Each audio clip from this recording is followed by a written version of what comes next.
Hello.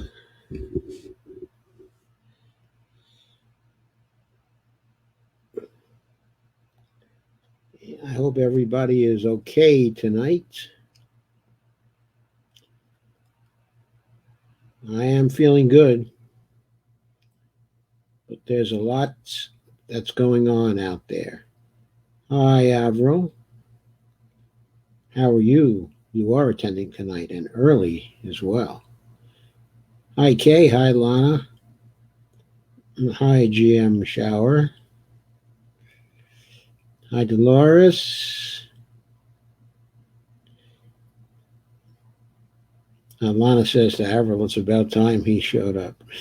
Avril says, Feet is misbehaving. Dolores says, sharing. GM Shower says, I think we finally have our yellow vest movement in the United States. I'll believe that when we put on the yellow vests. And Russell says, Evening, Dr. Joe. Russell says, I want one of those gas masks. Oh, that the police have. Yeah, I think everybody needs gas masks like that because the police are going to keep using tear gas, evidently. Avril says, laugh out loud between drugs and vertigo. It's a challenge, and thanks for cheering me up. John Luzik says, can you define fascism for the purpose of the conversation? Well,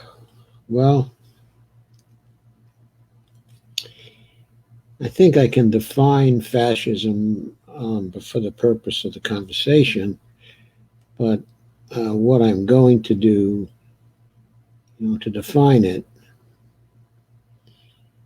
is to refer to a previous post of mine.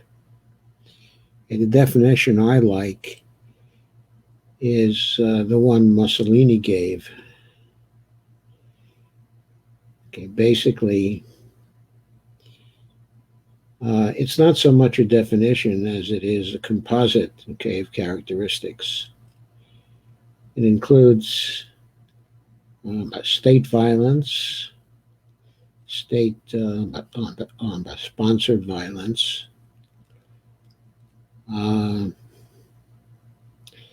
it also includes, when I say state-sponsored violence, I don't mean only by people who are direct agents of the state, but by people who are in support of the major party, okay, that is running the state. Okay, so it includes that. Okay, it includes an ideology of sorts. In this case, okay, it's neoliberalism, which I think is the governing ideology of this administration. It also includes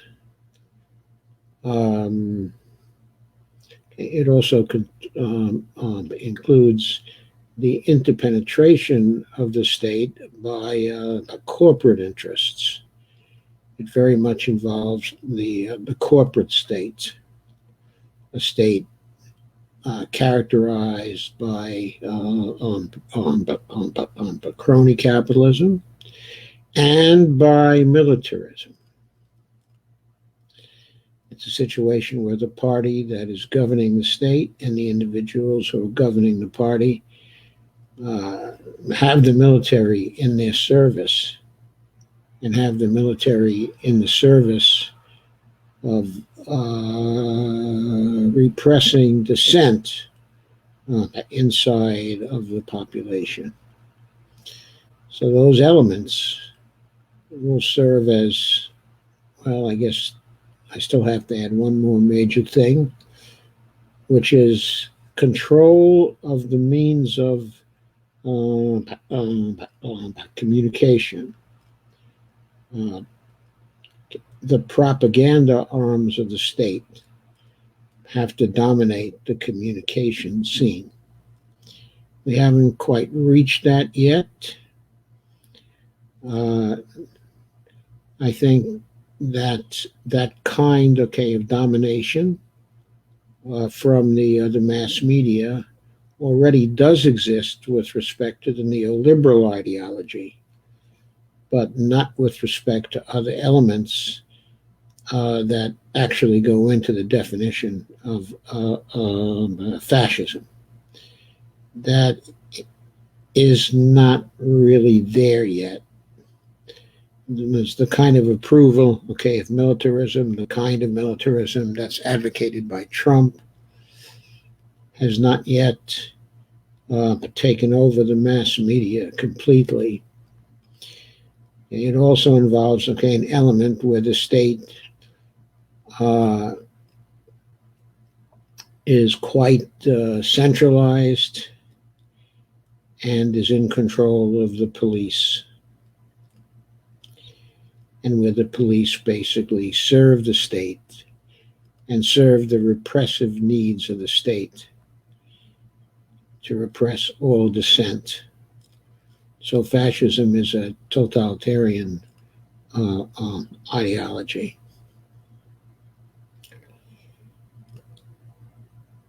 That concept, the idea that I put forward here, with all these major characteristics in it, was also characteristic of the system of fascism, okay, in Italy, which was the first such system. Okay, it was actually Mussolini's system, and he defined, okay, its major characteristic.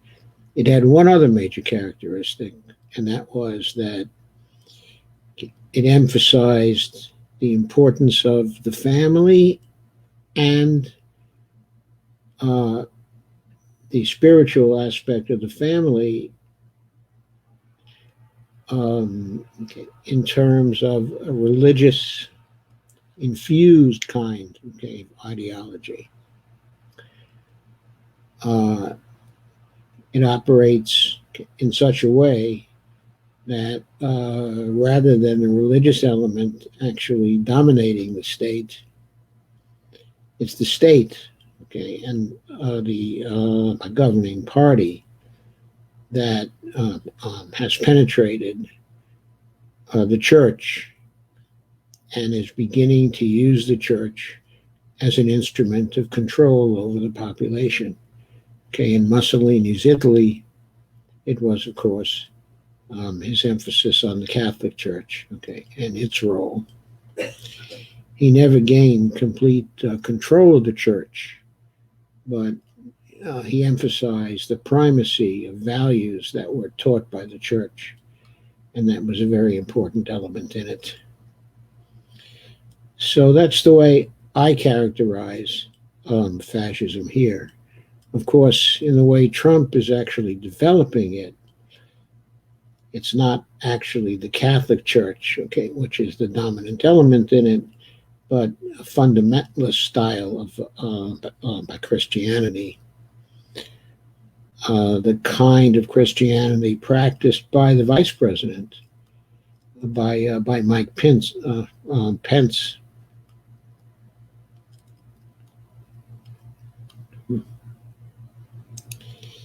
So Avril says, put on the yellow vests after the police reined in. And Rick Maynard says, evening all, the carpools have started to Milwaukee. Are they going to be protests tomorrow there in Milwaukee? Or tonight? Kay says, Google keeps going in and out on me tonight. That's interesting. I wonder why. Avril says the Buffalo entities have started smearing the 75-year activist old elder pushed down onto the pavement, causing him head injuries. He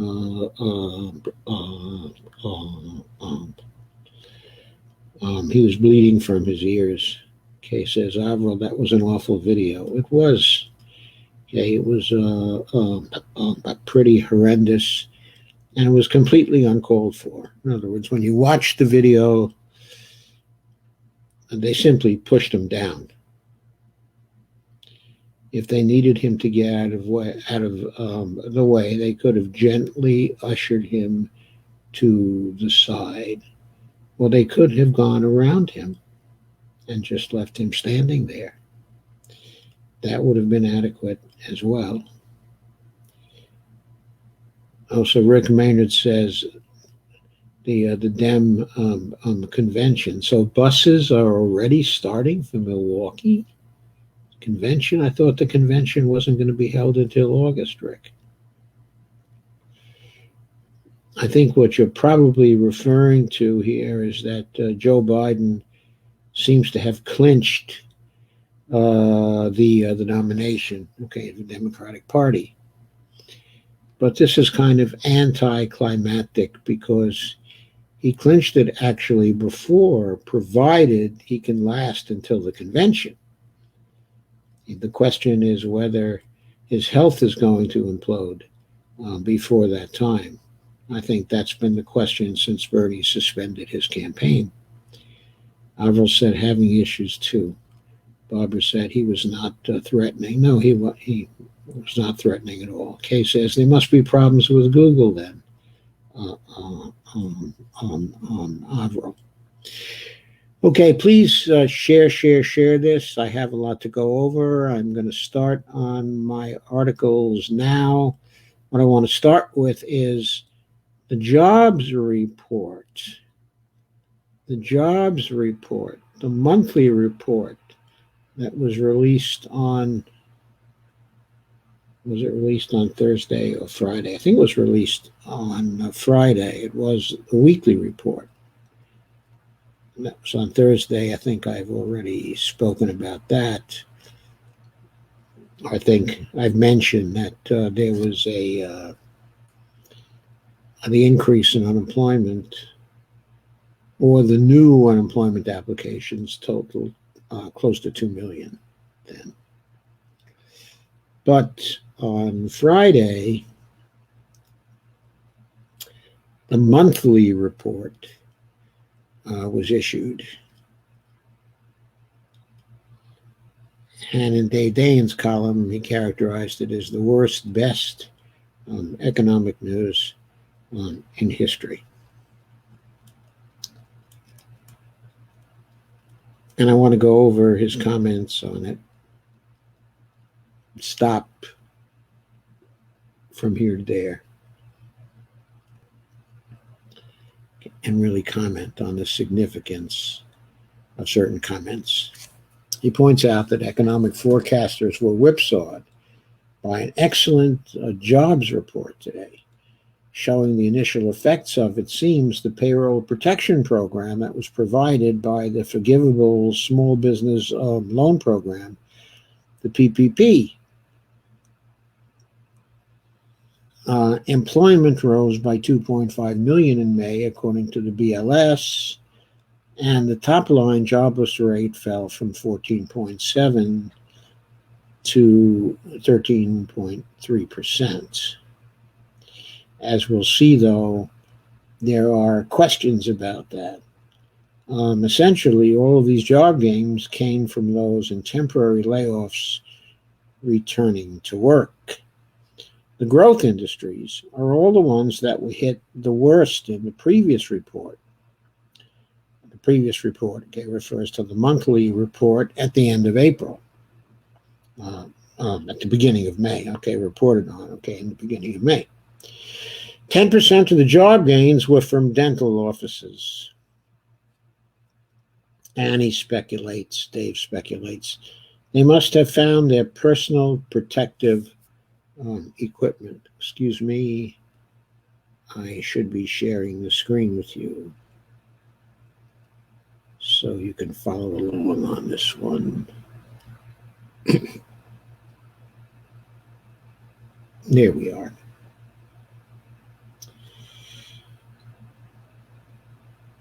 So Dave points out that conversion of temporary to permanent layoffs went up. That went up. So that is not good news. First things first, these are legitimate numbers. When Paul Krugman saw the numbers, he tweeted that they were insane, but he's now apologized. Dave points out they don't seem to square with the weekly unemployment claims numbers, which puts those collecting unemployment benefits higher than the unemployment rate for the first time in history.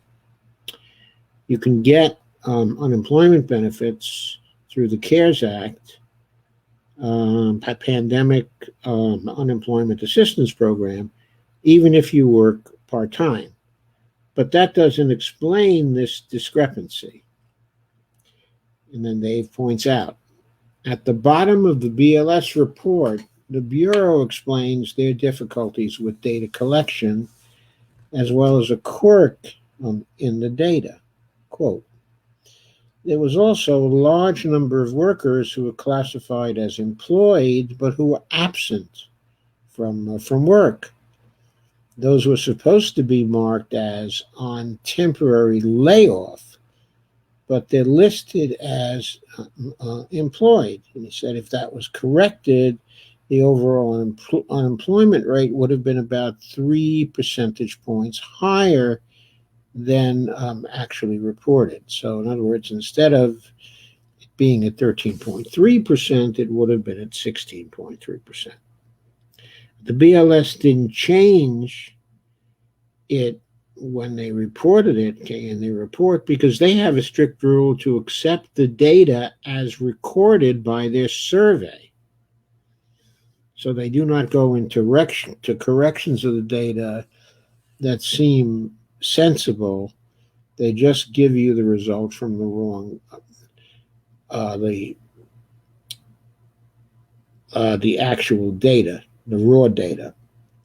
Long story short, the BLS is telling us that we're at 16% unemployment.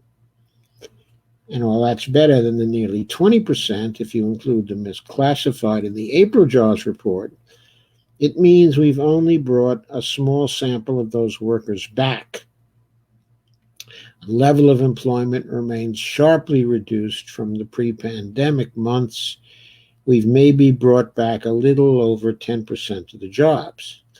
Well, there's a problem with that. As Dave points out, the top line numbers don't say 16%, they say 13%. This report, which in a vacuum looks pretty good, is being taken inside the Trump administration as a declaration, of victory, that their policies worked, and as the country reopens, no further support will be necessary. Aha. So there's the victory lap. Trump scheduled a hastily arranged news conference to tout the comeback. Quote, takes a lot of the wind out of the sails, unquote, of continuing economic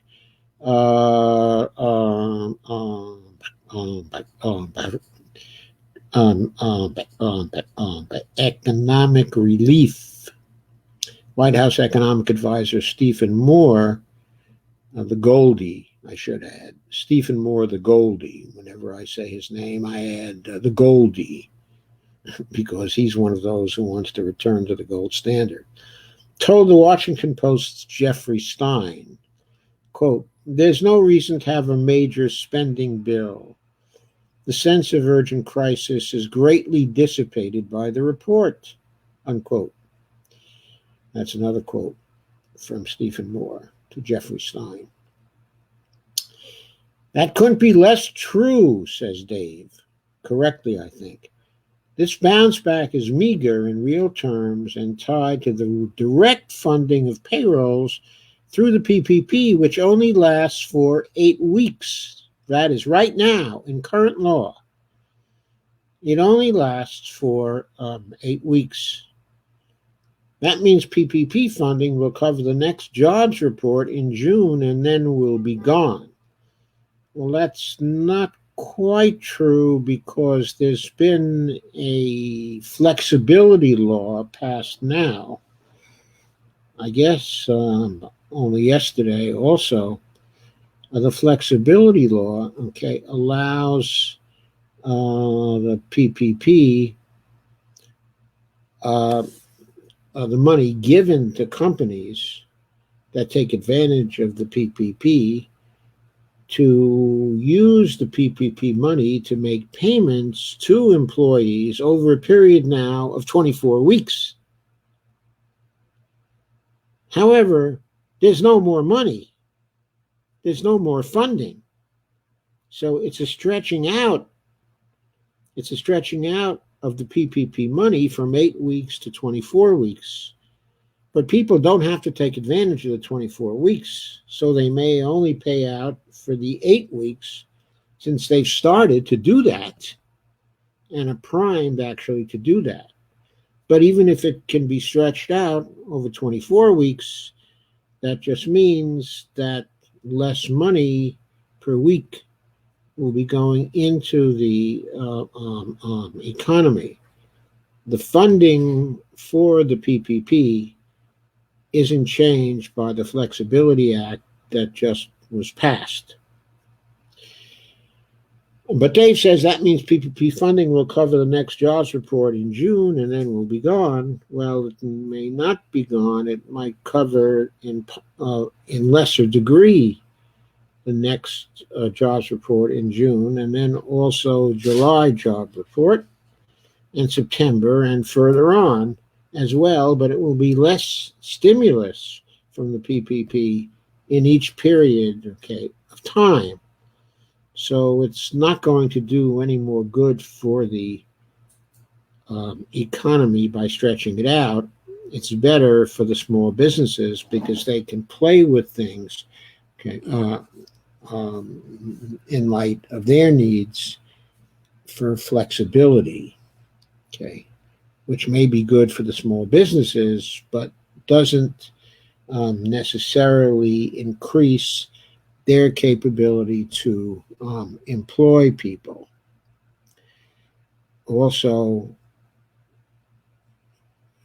is not going necessarily to improve their capability to stay in business.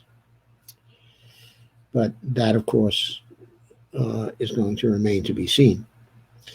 Dave goes on. That means PPP funding will cover the next jobs report in June and will be gone. By July, though, he says, state and local government cuts will kick in, as they've already been doing.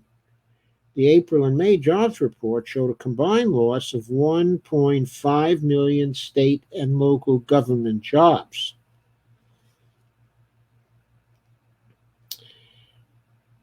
Thus far, there's no further funding coming out of Congress for state governments which desperately need such funding. There was $1 trillion in the Nancy Pelosi bill, which would have helped them, of course, but that bill was quickly shot down by Mitch McConnell.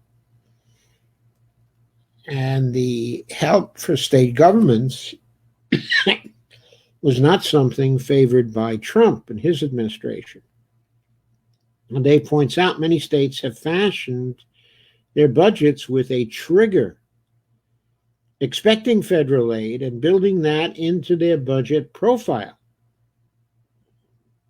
If this jobs report means that no such help is going to arrive, the triggers will be breached and the deeper cuts will ensue.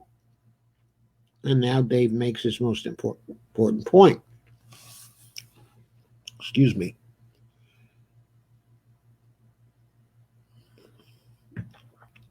We haven't yet seen in this crisis the feedback loop of economic depression, where job loss leads to lower incomes, which leads to less spending, and consequently more job loss.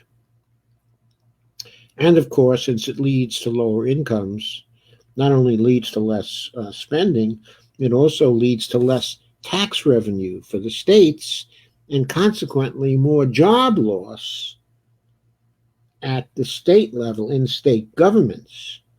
It leads both to less spending in the private sector and less spending in the state government sector. So there are job losses in both sectors. Dave goes on, that's entirely because of temporary government action sufficiently filling the hole from layoffs, this coming from the one-time stimulus checks and the unemployment insurance boost of $600 a week,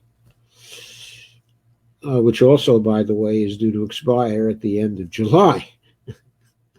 And of course, the administration has said it's very, very opposed to continuing the unemployment boost.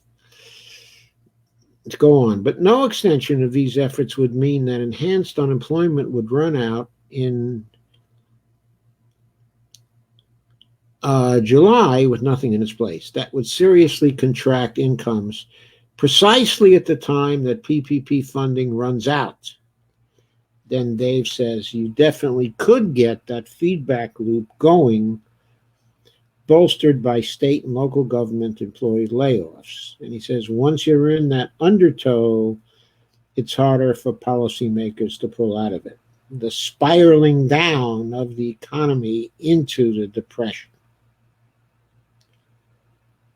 He's saying that is what's likely to happen if there's no more funding coming out of the federal government. And I entirely agree that because the very large amount of funding that went to large corporations is not going to do anything for the economy. It's going to be used by the large corporations to bolster their stock positions, to buy back stock, to buy other companies, to merge with other companies. That money is not going to get into the real economy. Maybe the PPP will work as just a bridge to a restored economy. It could be that reopening, not really captured in this report, will continue in big numbers. Airline demand has jumped, for example. and we'll all figure out how to go to restaurants and spend money again. That seems unlikely, since large indoor gatherings like concerts and sporting events seem impossible without a vaccine. There's a big chunk of the economy that's off the menu for a while. It's more likely that reopening will be slow and scattershot, which means that ongoing fiscal support will be required.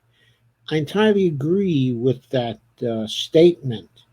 Not only is the reopening going to be slow, but I think there are going to be a lot of false starts. I think businesses are going to reopen for a while, and when they see the public is not coming in, okay, in the numbers they anticipated, they will either close again or they will lay off a lot of employees and reduce their capacity to handle business because that business will not be there. I expect this to happen, especially in the restaurant industry and in the hospitality industry and in those industries which have just gained a lot of people coming back to work.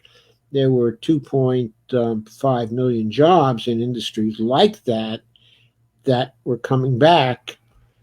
A very large number of those jobs were in the restaurant, and hospitality, and other service businesses.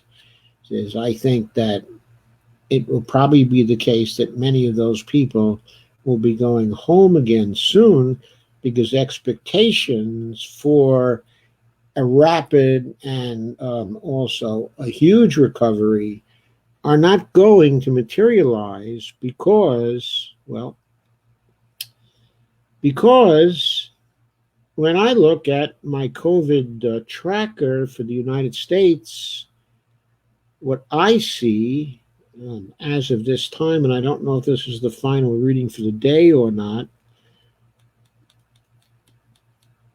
there are 112,077 deaths as of the end of today. As of the end of yesterday, there were 111,374. So that means over 700 deaths so far today. And it also means, this was at 8:40 today. So we've not gotten to at 12 o'clock yet. We still have 2.5 hours to go. So we will likely reach about 1,000 deaths. Okay, today we had 1,000 deaths actually between the day before yesterday, and yesterday we had more than 1,000. We had 1,200 deaths. And going back to the day before that, we had a little more than 1,000 deaths. So we're still running about 1,000 deaths per day. That has not been going down. If that continues for the whole month, we will certainly be at 130,000 deaths. As I said, we're already at 112,077 deaths. And that means the milestone of 110,000 fatalities has already come and gone. Important to note that, I think. Okay. Now, people going back to work in these other frontline industries where the people are facing the public means, of course, that cases are going to start to grow again, going to start to increase again.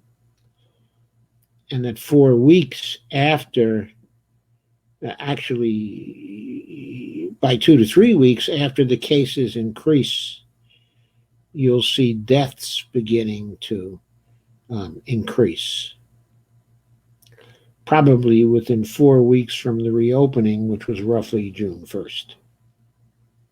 So by July 1st, you may begin to see an increase in fatalities again. When you start seeing that increase in fatalities, again, that's going to spook customers in these industries. And, well, I think we're going to have a lot of fits and starts. That what's going to happen is that the model, which some people had mentioned at the onset, okay, of the COVID crisis, that what was likely to happen, what they feared would happen here in the United States and in many of the modern countries, was that we would have a series of waves of the disease, and that the series of waves would be caused by governments beginning to treat and to flatten the curve, and then reopening too soon, and then having a second wave come about as a result, and then perhaps a third wave, and just having a series of these starts, okay, and stop. Okay. So I think that is what is likely to happen, and that's likely to leave the country in a depression which will continue to be here over the summer, probably at least to the level we have now. And it seems to me if the Republicans and Trump go through with their plan of not providing any more assistance to this particular economy, there's going to be a bad side to that, and there's going to be a good side to that. There's going to be a very unfortunate bad side to that, in that the fatalities will be greater, and that the suffering of people is going to be greater, including the economic suffering of people. But at the same time, that kind of policy is the wrong guess. Okay, at this point, Dave speculates here. There's a big chunk of the economy that's off the menu for a while. It's more likely that reopening will be slow and scattershot, which means that ongoing fiscal support is going to be required. And that's if everything goes perfectly on the public health front. A second wave would complicate things even further. He says, I'm quite fearful that the policymakers on the Republican side will use this single report as an excuse to deny continuing fiscal relief. After all, very little that they care about is on the line. Stocks are on a tear and approaching the levels of last December. Investors are flying out of safe assets and putting risk back on. The corporate and investor class bailout is locked in, and the Fed's money cannon is intact. Yes, the Fed didn't even have to spend any of its $4.6 trillion slush fund. It can use that slush fund now for when things start to flag for the corporate, okay, and investor class, and they need more money. They still have their $4.6 trillion there. So they can start to get that from the Fed. The Fed can fire the money cannon. And so that will continue the stock market on a tear for a while. But then the people who frequent the stock market will begin to realize that nothing's happening to sales because the support will have dried up for consumers. That's the support coming from the unemployment insurance piece and the support that was coming from the PPP. That will have dried up. And there will also be no further support. The state and local governments will be running out of tax revenue, and they're going to have to cut back on their spending by firing people. And of course, the Republicans have said they don't want to support that. So sales will be tanking. The market will begin to see that sales are tanking and that profits are tanking too. And while the Fed will try to bail out the large corporations by giving them, the $4.6 trillion slush fund over a period of time, and that fund is going to allow them to manipulate the stock market to buy back assets on the stock market and create a large bubble, but without the sales backing it and without any further fiscal support. That is bound to crash at some point. And the way the Republicans are playing this, it is likely it will crash before the election and not afterward. As Dave says, the corporate and investor class now has a piece of evidence indicating that routing the rescue through Wall Street has worked, and it's time for everyone to go home. Dave says this was always the danger of providing temporary relief when the economic weirdness around the coronavirus required automatic stabilizers to guide us back to a to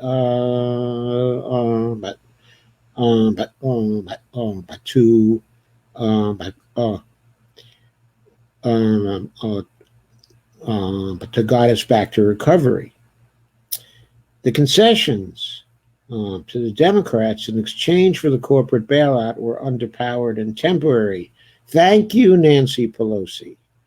And unfortunately, we could now pay a real price for that short-sightedness. Thank you again, Nancy Pelosi. Dave, of course, didn't say that last. I did. Thumbs on the scale. Earlier this week, I wondered about whether the mass outdoor gatherings of hundreds of thousands of Americans would lead to a spike in coronavirus cases. We won't know that for a couple of weeks, and there's at least some evidence in both directions. But I share some real discomfort with epidemiologists letting their personal views cloud their recommendations about social distancing. We can't properly assess the risk to our personal safety if those who call themselves scientists are going to decide what risks are acceptable or not based on the righteousness of the cause. People can figure that out for themselves. What they need is the baseline understanding of what they're putting themselves into by joining thousands of other strangers in an outdoor protest. If they're masked, are the risks going to be minimized? If pepper spray or tear gas is used, causing mass coughing and sneezing and widespread droplets, will the masks be sufficient? Those baseline facts are vital, and we don't have that. We don't have those facts. It's possible and even reasonable to say that systemic racism is an ongoing health threat and therefore worth risking COVID-19 to fight it. But an epidemiologist shouldn't be in the position to make that call. This continues a troubling run. The wild swings in modeling expected deaths, despite a lack of data. The initial claim that masks don't work unless you're a doctor, and now this, that of course they do work and will protect against the virus if you're outdoors. Epidemiological warnings against outdoor gatherings were widespread when there were reopen the country rallies. Dave says, I prefer my science come unfiltered. If the evidence is that it's hard to spread this virus outdoors and people who wear masks should be fine, say that and leave it there. to editorialize risks the integrity of scientific study, in my view. And then there's a link to a brilliant piece by by Randy Waldman, who is he's a brilliant economist, but also a brilliant person, okay, and an excellent writer. I don't have time to go over his piece tonight, but I commend it to you to read. It is just extremely well written, and it's on the importance of the integrity of a scientific study, and I completely agree with that.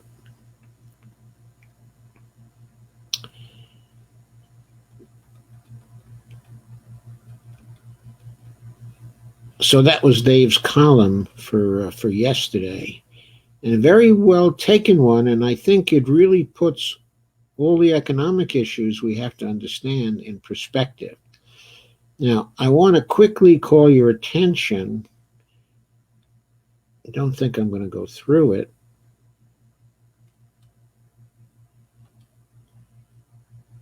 But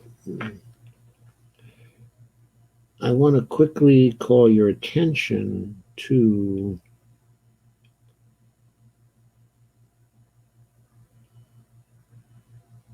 the CNN article on this subject. I'm going to share the screen on this one, but I'm not going to read it.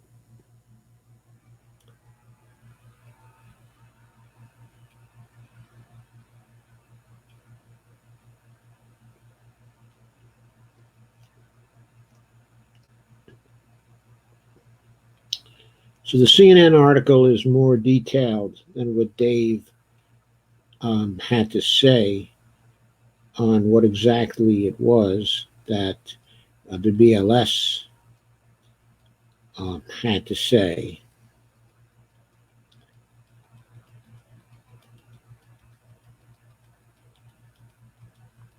Of course, they point out that the rebound of 2.5 million jobs was completely unexpected.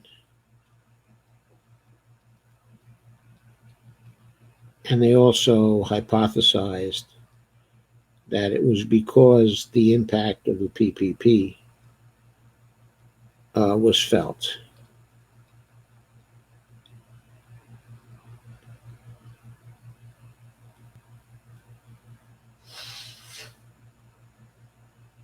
They point out that economists, for the May report, their estimates for the May report were way off, with expectations around 20% and about 8 million jobs actually lost. Anyway, you slice it, that is not what happened. And I have to admit, those were my expectations too, except even more than 20%. So they point out forecasts were miles off, and they give some reasons for that.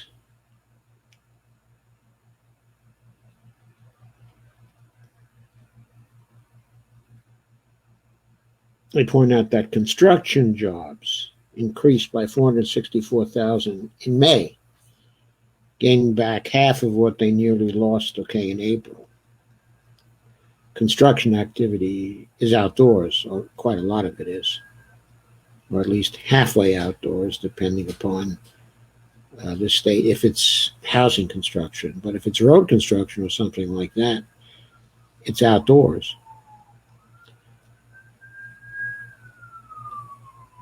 Jobs also returned to retail.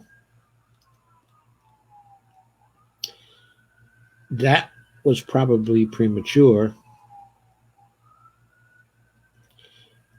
Education and health services, which accounted as one sector, saw a return of jobs. But government jobs declined by 585,000. And that was the impact, of course, of what was happening at the state, and local level. And those cuts are, as we heard from Dave, far from finished. Healthcare hires were boosted by dentist's office. Those offices, dental offices, added nearly, well, 244,800 jobs, nearly 245,000 jobs. 1/10 of the added jobs were from dental offices. Not all new jobs were full-time positions. Part-time workers accounted for some 2/5 of the growth in May cane unemployment.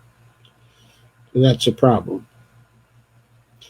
Nearly 10.5 million people are working part-time, okay, for economic reasons, compared with 4.2 million, okay, in February. So U3 unemployment since then, I'm sorry, U6 unemployment, the part-time unemployment, went up by 6.3 million people. That's an awful lot for that.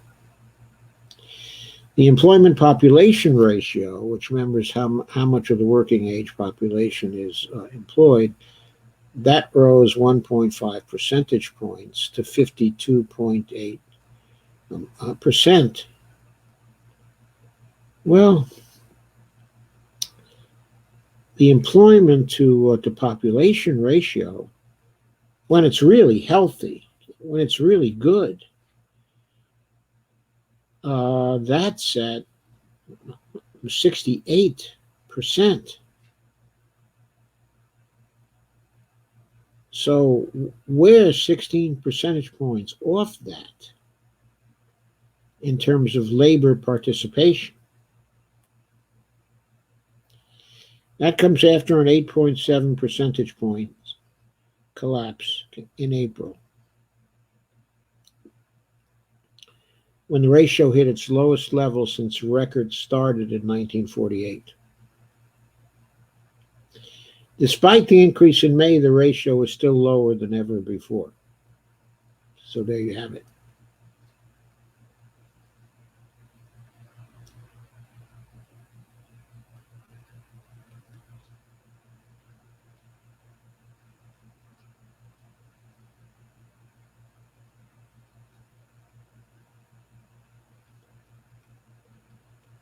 So Donald Trump, of course, took a victory lap for the report.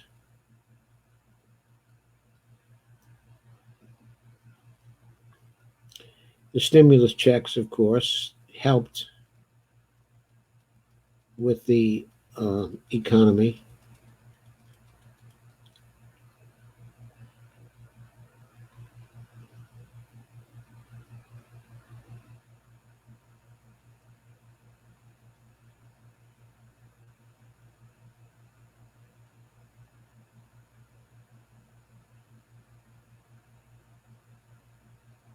The article makes the point that total unemployment has still been set back by nearly a decade, and the total number of jobs is at its lowest point since December of 2011.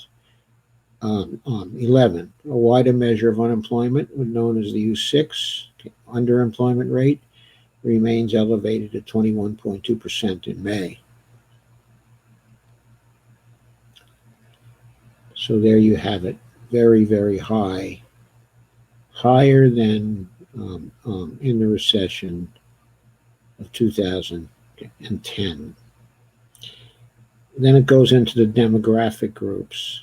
The unemployment rate for white workers fell to 12.4%, while the rate for black workers crept up to 16.8%.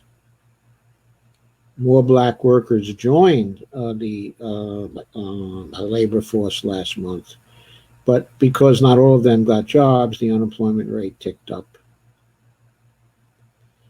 The rate ties the highest level it was at during the recession of 2008, 2009, the rate for blacks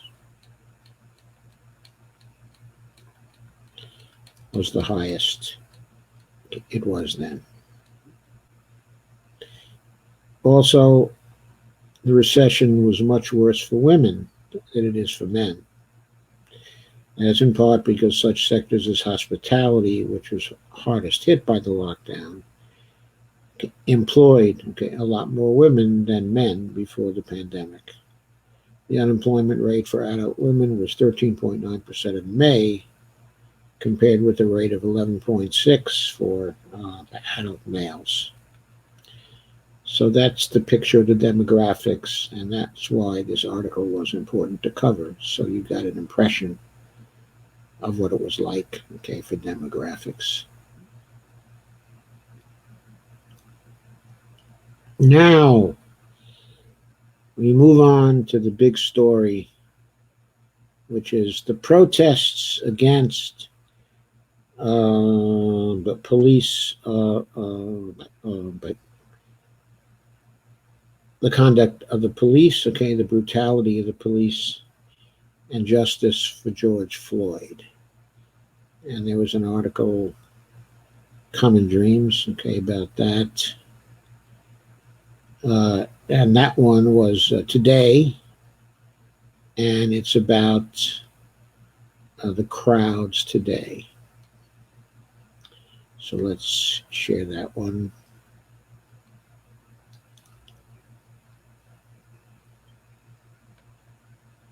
So the crowds are getting bigger.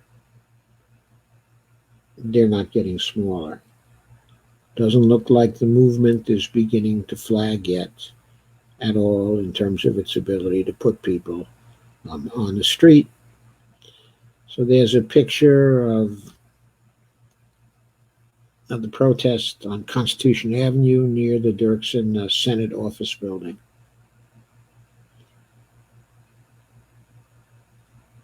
Hundreds of thousands of people across the United States, and in stunning displays of solidarity around the world, poured into the streets Saturday, demanding an end to police brutality and racial injustice in the largest day of demonstrations since the killing of George Floyd at the hands of Minneapolis officers last week.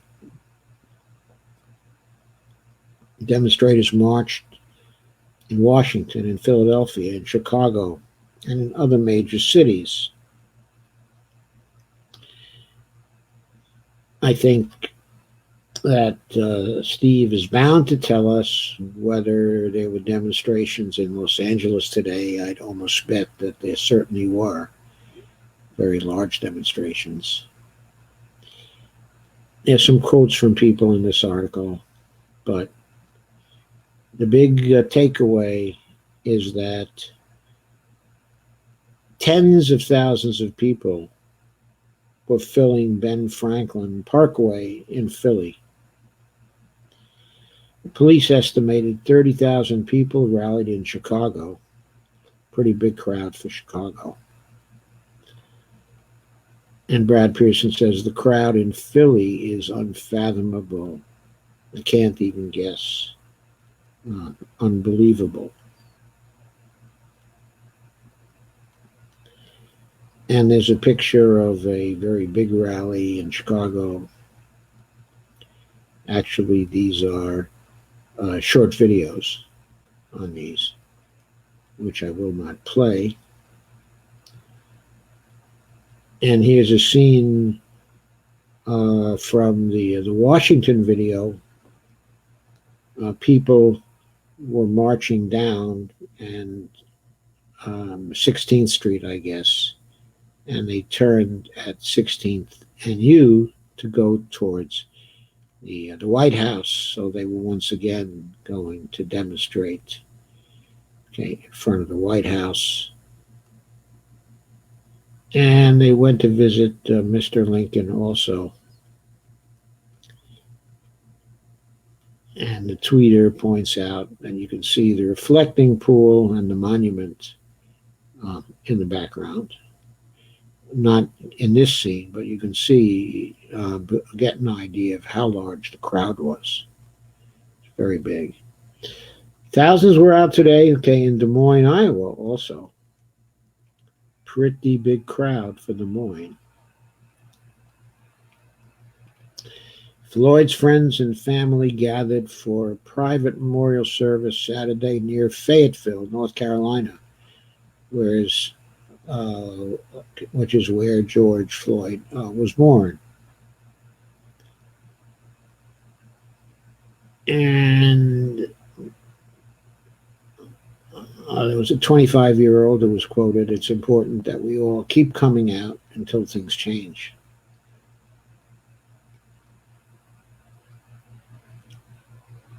And there's a photo, okay, of the memorial service in North Carolina today.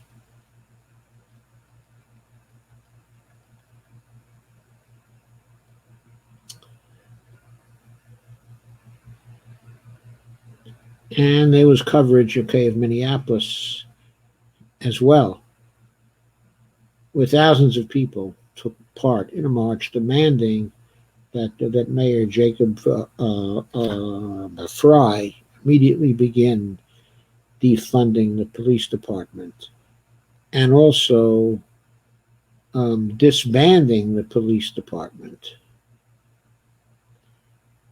And there's the crowd marching down in Minneapolis, a photo of them. There was a rally. Ilhan Omar said, "We need to completely dismantle the Minneapolis police department." Quote, "We don't want your damn reforms. This department is inherently beyond reform." Unquote. I'd say that's probably true. They've been reforming themselves for years. And as we know, they are still murdering pigs.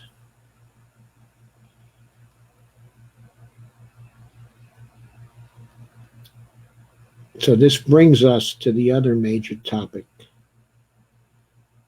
which is the movement, the continuing movement towards full-blown fascism in the United States. I don't have time to read this article. We'll go through it in any detail. But I did want to call to your attention. This is a piece by Umair Haque, whose pieces I occasionally go through here with you. Very good writer, okay, on Medium. And this article he calls, "This is America's Fascist Collapse." And it's almost too late to stop it, he says. But he does have the almost in there. He does have the almost. And there's a picture of the police in Lafayette Square with the White House in the background.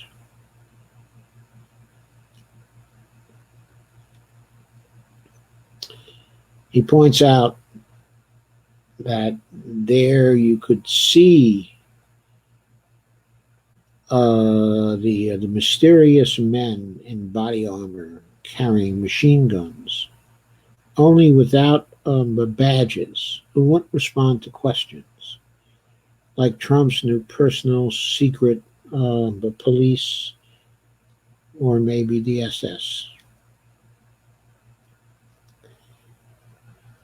Okay, Umair contends that the general understanding seems finally to be dawning on people, on the pundits, and the intellectuals, that we're seeing a fascist collapse in real time. Okay, but Umar says we're not seeing it just now. He said it's not a just now phenomenon. He says that's wrong. And he asks, what the hell do you think the last 4 years have been? And he talks about all the things done within the 4 years.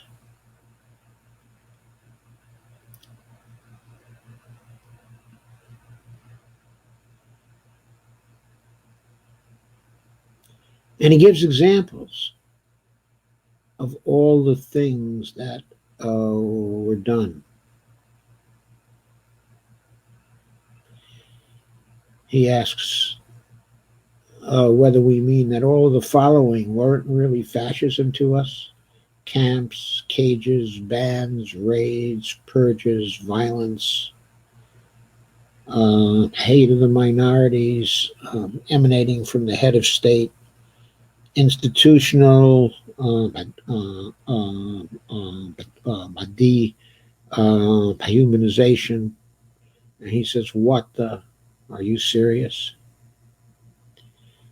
He says it's the kind of thing that makes literally everyone else in the world at this point gnash their teeth at the American idiot and not know whether to laugh or cry maniacally. He points out that we have had a fascist meltdown over the last 4 years. And he says the next 6 months are merely the end stages in which we find out if we go full-on fascist the whole way, irrevocably, or not. But can that be staved off? He says if we really want to know, there's nothing more crucial right now than not erasing the last 4 years of history, but really understanding them. And he goes into why they have been grade school textbook fascism. And he points out it was always fascism. And then he goes through a series of remember how this was done, and remember how that was done. And each time he goes through an example, he says that was fascism.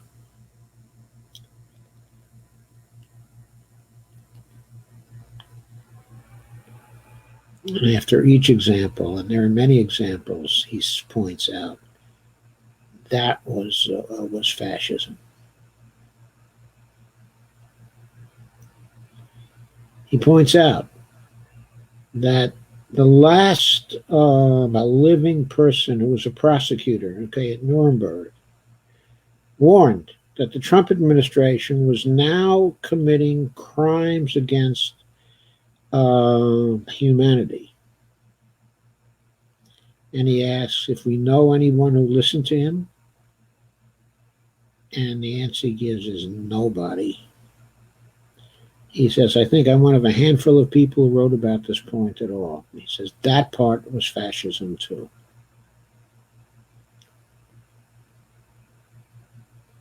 And he points out that we were denying it. We were in that big river, the denial river. When the Germans are telling you he's a fascist, he points to the fact that Germans were telling us that Trump was a fascist. Umair says, when Germans are telling you he's a fascist, he's a fascist. He points out how denial in the 1930s was a key to the rise of the Nazis.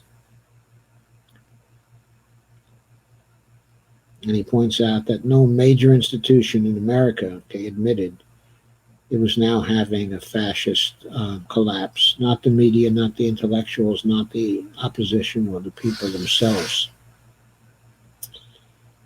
And he goes on, in this vein. And he asks, Trump was impeached for what? He asks, for camps, for purges, for raids, for bans, for hate, for genocide? Nope. For offering a bribe. So the man who the last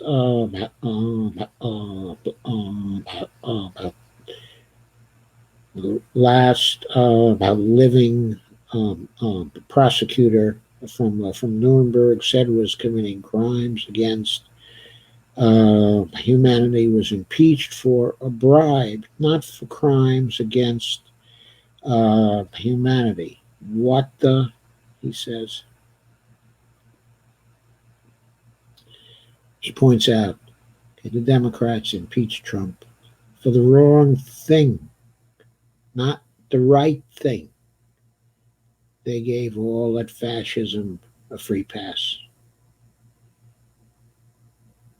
Oh, they legitimized it by turning a blind eye, showed that no justice could be had for it. That's why impeachment had no effect on Trump's fortunes. You remember at the time, I said again and again that they were impeaching him for the wrong things, that what they were impeaching him for did not matter. It wasn't going to move the needle at all. Okay, and Umair points out, and they did that calculatedly. Quote, we can't impeach him for that because, well, there's no fascism here. There can't be, unquote. And he points out, that's called appeasement, and it's another key step in any fascist collapse because a demagogue is a bully. And when he knows he can get away with abusing a whole society, that is exactly what he'll go on doing. At this point, any decent observer of fascism could have predicted now it's going to be white America's turn. And he says, today it is. Soldiers surround the White House. The president calls for Americans to be shot on the street. His party supports him. That phalanx of secret police guards the demagogue, accountable to no one but him. Suddenly, the white America's crying now that it's on their doorstep, but this is fascism. He says, hello, it was always fascism.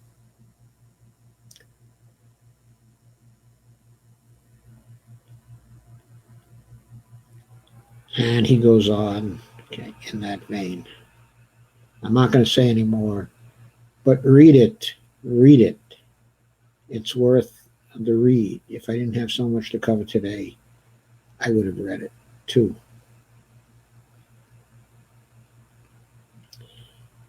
Next.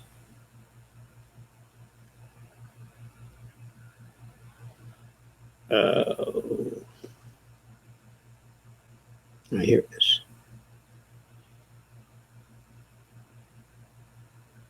This is called A Vast Array of Emergency Powers, Zero Self-Control, and it's by Sasha Abramsky, done on June 5th, 2020, and it is from The Nation, and I will share the screen for you.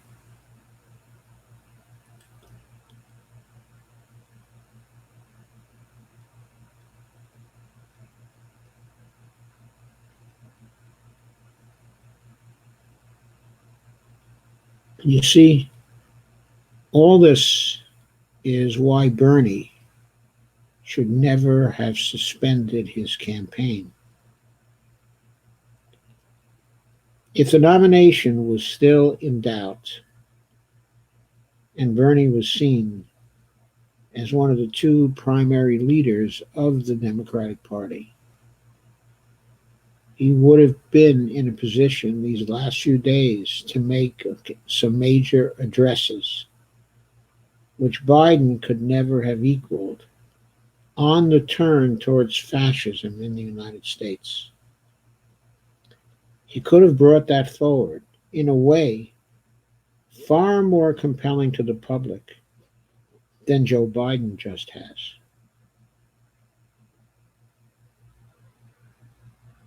I saw Joe Biden's comments. They're not equal to the task. But where's Bernie?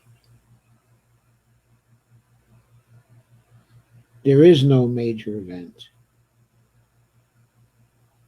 Okay? There is no major speech.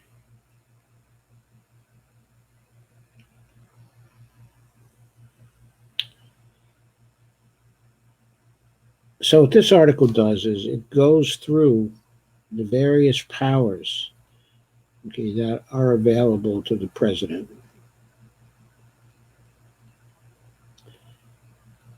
to suppress the protests and suppress dissent.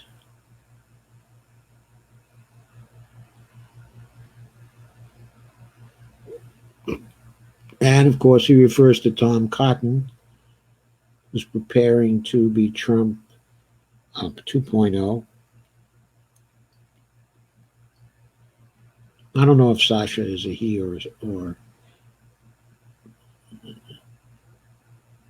if she's a he, okay, or she's a she. I don't know because I've heard the name Sasha applied to both genders. In fact, my Russian teacher in college was named Sasha as well. Alexander was actually his first name, but everybody called him Sasha. He was actually a Ukrainian, okay, not a Russian, of course. He was fluent, okay, in Russian and had a very good accent.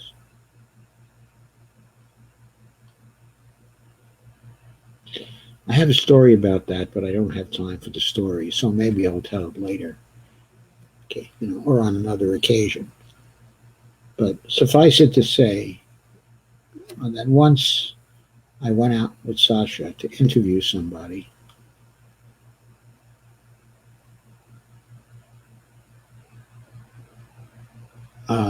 That person was, in fact, a fascist, okay, and an anti Semite. I'll talk about that some other time. But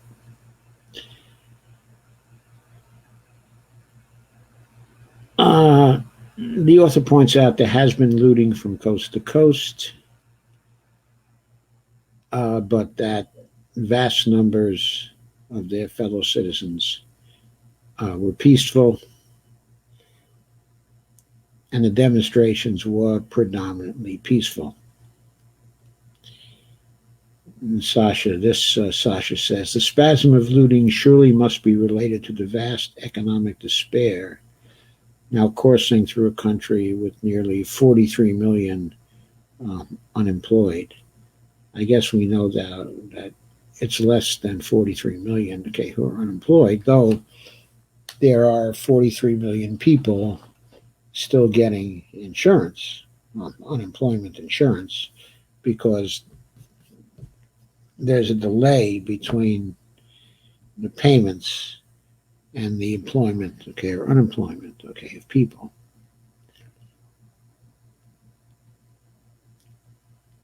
But there are still probably close to 40 million, okay, who are unemployed.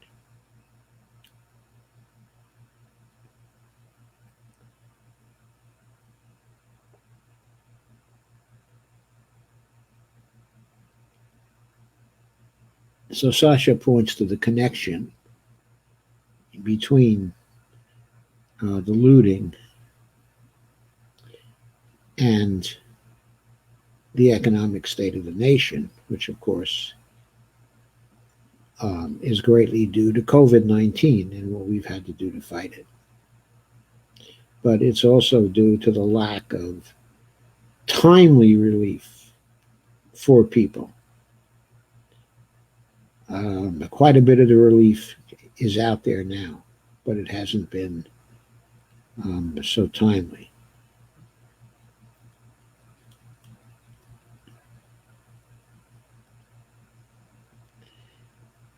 So Sasha points to the performative element in rioting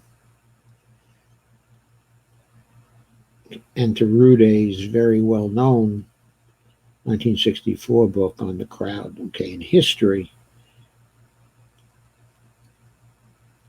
which developed some of the theory, okay, of rioting, of what actually causes riots, and emphasized, okay, the performative element. Some have characterized it, okay, as rioting for fun, okay, and profit. And Sasha points out, says that this is partly true here, okay, in the United States, because we're a country which is peculiarly wedded to the spectacle, to entertainment, to baubles and distractions. Yet for months on end, we have been deprived by a pandemic emergency of all of our public spectacles except one, the endless narcissistic prattle of Donald J. Trump as he churns up our worst societal instincts and panders to our basest behaviors, as he seeks to divide us all again and again. Stuck in our homes with nothing else to divert us, we watched and watched and watched. And as a country, we lost our goddamn minds. Then the video of George Floyd's murder surfaced. It was the match that lit everything up. It served to blow the lid off our collective pressure cooker. Black activists took to the streets, refusing to let this stand. The resistance in police departments' response shocked very many of us out of our stupor. We flooded by the tens and then the hundreds of thousands into the streets to express our collective outrage, to reclaim in a public setting our sense of being human. When the mass protests began, first in Minneapolis and then in a growing number of cities, one could practically see Trump's twisted mind sorting through his options for sowing further mayhem, for roiling already disturbed, already deeply disturbed waters. After a weekend of growing chaos and rampant police brutality, Trump began openly demanding the involvement of the U.S. military to put down the, quote, thugs, unquote, and the, quote, far left, unquote, agitators. He began pressuring governors to accept his offers of army intervention and began calling for extraordinary lengthened prison sentences for looters. He invoked the same emergency provisions of the federal code enacted in 1948 that allowed past administrations to seek multi-decade prison sentences for protesters against the Vietnam War and anti-nuclear activists. He began laying the groundwork to declare a national emergency that would allow him to activate the troops. And he goes through what happened on Monday with the waving of the Bible by Trump and his characterization of himself as your law and order president, quote unquote. And then the article starts mentioning the powers contained in provisions of the Constitution as well as in laws, such as the 1807 Insurrection Act, the 1934 Communications Act, and the World War II amendments, the 1976 National Emergencies Act, and the 1977 International Emergency Economic Powers Act. They also detailed in a series of secret presidential emergency action documents, PEDs, that were first demonstrated during the Eisenhower presidency to keep continuity of government in place should the country experience a nuclear attack. PEDs have never officially been published, but over the years a series of investigations have hinted at their scope. They seem to provide for the suspension of habeas corpus, the declaration of martial law, the rounding up and detention of lists of subversives, and a range of other tools familiar to strongman governments over the course of history. As the Brennan Center for Justice and others have outlined, these acts give presidents utterly extraordinary personalized powers should they decide to embrace them. During the Civil War, Lincoln suspended habeas corpus. During World War II, FDR signed the notorious Executive Order 9066, forcing Japanese Americans on the West Coast into internment camps. The emergency powers available to the president have exponentially grown since then. There are now at least 136 statutory powers that give the president to do everything, from shutting down hostile media entities and blocking access to specific websites, to freezing the bank accounts and seizing the passports of nationals deemed to be cooperating with foreign entities to undermine U.S. Security. In a remarkably prescient article in January 2019, the Brennan Center's Elizabeth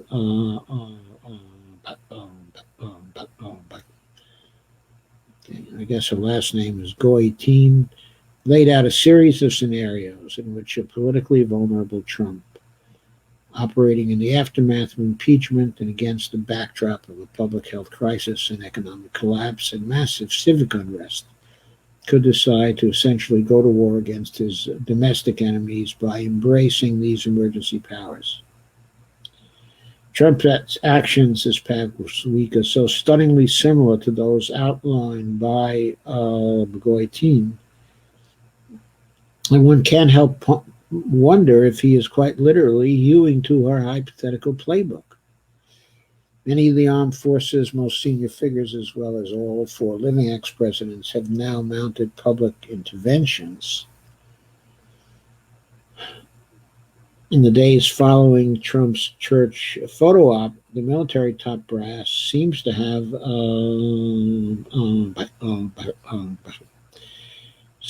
turned against him. Secretary of Defense Mark Esper has come out against using the U.S. military against protesters. Ex-chairman of the Joint Chiefs of Staff, Admiral Mullen, published an op-ed denouncing Trump's actions. Ex-Defense Secretary James Mattis has published what must surely rank as the most damning and damaging statement by an erstwhile cabinet minister against the president in all of the history of the U.S. The current head of the Joint Chiefs, General Milley, wrote a memo to the heads of all branches of the armed forces, pointedly reminding them that they have all sworn an oath to uphold the Constitution and the rights contained therein. And General John Allen, former commander of U.S. forces in Afghanistan, wrote that Trump's actions were so dangerous they might well, quote, signal the beginning of the end of the American experiment, unquote. These top brass aren't just worried that the men and women of the U.S. military will be dragged into the middle of an American crack-up. They're also clearly concerned that the vast emergency powers at the president's disposal could be invoked by a ruthless, unstable sociopath, a man sinking in the opinion polls in a way that will permanently shatter what remains of the country's democratic structures. They're worried that the United States' unique place in the world's consciousness will be destroyed. Autocracy will snuff out democracy, and the country will descend into violent chaos and strife. The emergency power statutes were theoretically developed over the decades to allow governments to protect the country's democracy. Trump is now quite clearly readying to use them to snuff out that democracy and further entrench his fetid, kleptocratic regime. He hasn't yet made his full emergency powers grab. Make no mistake, however, the peril is all too real. He can be stopped, and his dark vision never fulfilled, but only if enough of us continue to resist, and if enough people in positions of power refuse to obey illegal orders. And that is where things now stand. We are relying on people in the government to refuse to obey illegal orders and to keep doing it over a period of time. And now the final piece, which appropriately, in my view, is by David Sirota, who was one of the primary speechwriters for Bernie Sanders in his most recent campaign.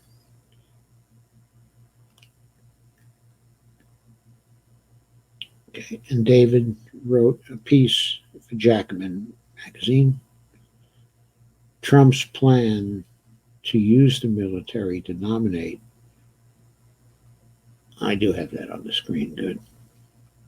Trump's plan to use the military to dominate American cities must be stopped, says Dave.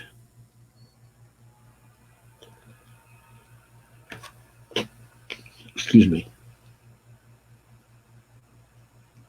One of the inherent safeguards against the rise of totalitarian fascism in America is a multi-layered system of government. We don't just have one national government, nothing else. Power is dispersed across overlapping layers of authority. At the municipal, county, state, and federal levels.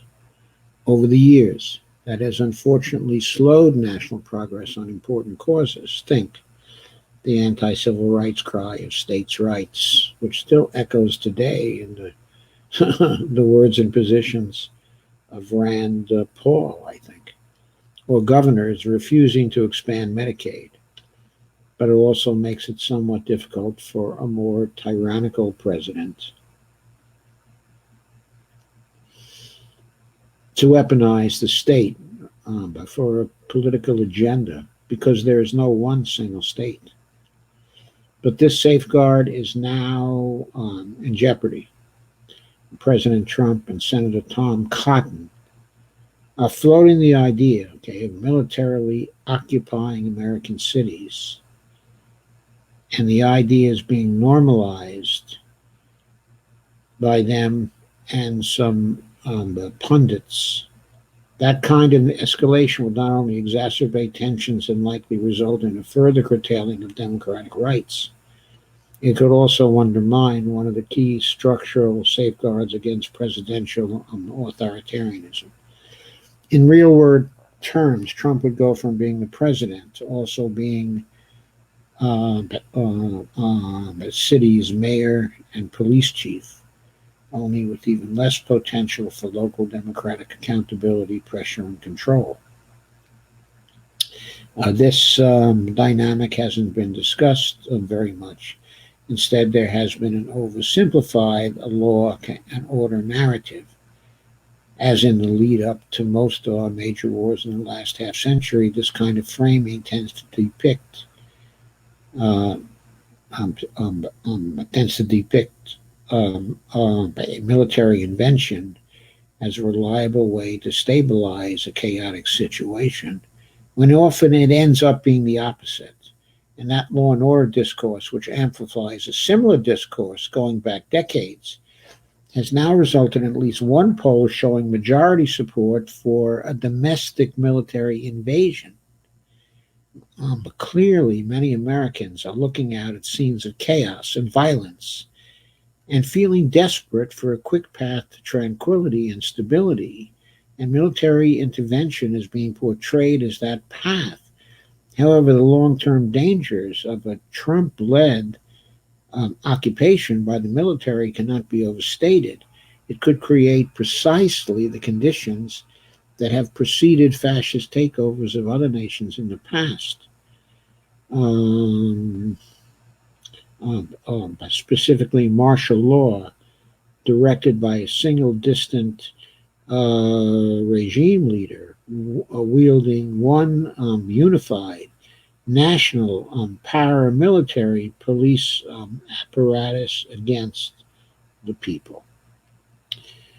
To be sure, Trump's federal government already has its own array of domestic security forces, from the FBI to the Park Police to federal marshals to the unidentified soldiers now patrolling Washington, D.C.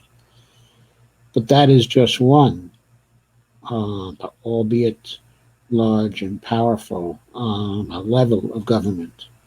Up until this point, most of the security forces patrolling our communities are governed by mayors, county commissioners, and governors, which means those elected officials have the power to start de-escalating things right now. That is to say, our federated multi-layer system of government, the local officials we have the most democratic control over still have the power to do the opposite of what Trump wants to do. That would change.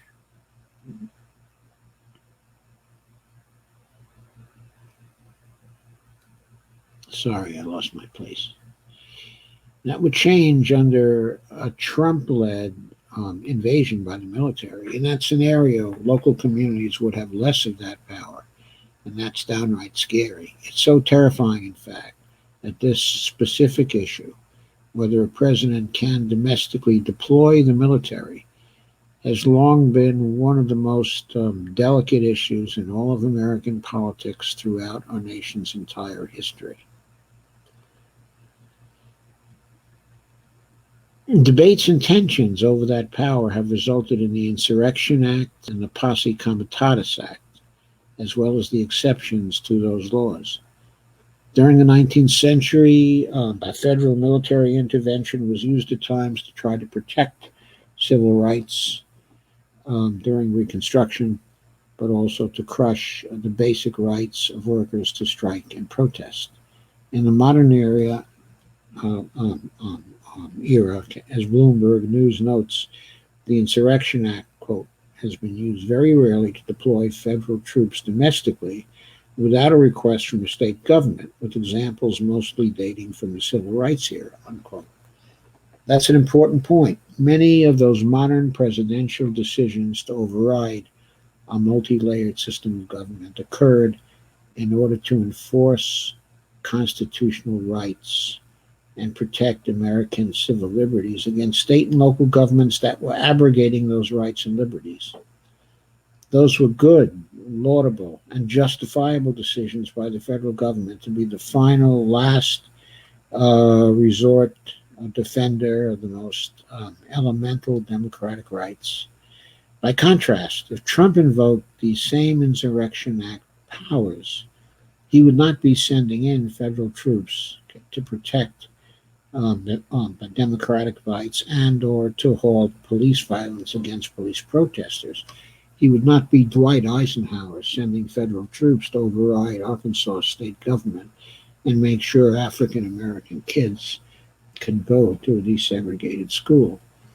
Trump would instead would be intervening to, in his own words, quote, dominate, unquote, our communities, which he refers to as a, quote, battle space, unquote. Specifically, he would be aiming to weaken the constitutional right to protest, to help the local police continue to undermine Americans' civil liberties, and to consolidate his personal authority to direct that repression for the long haul. This is likely why a range of voices from across the political spectrum have been sounding such a particularly loud alarm about Trump's behavior of late.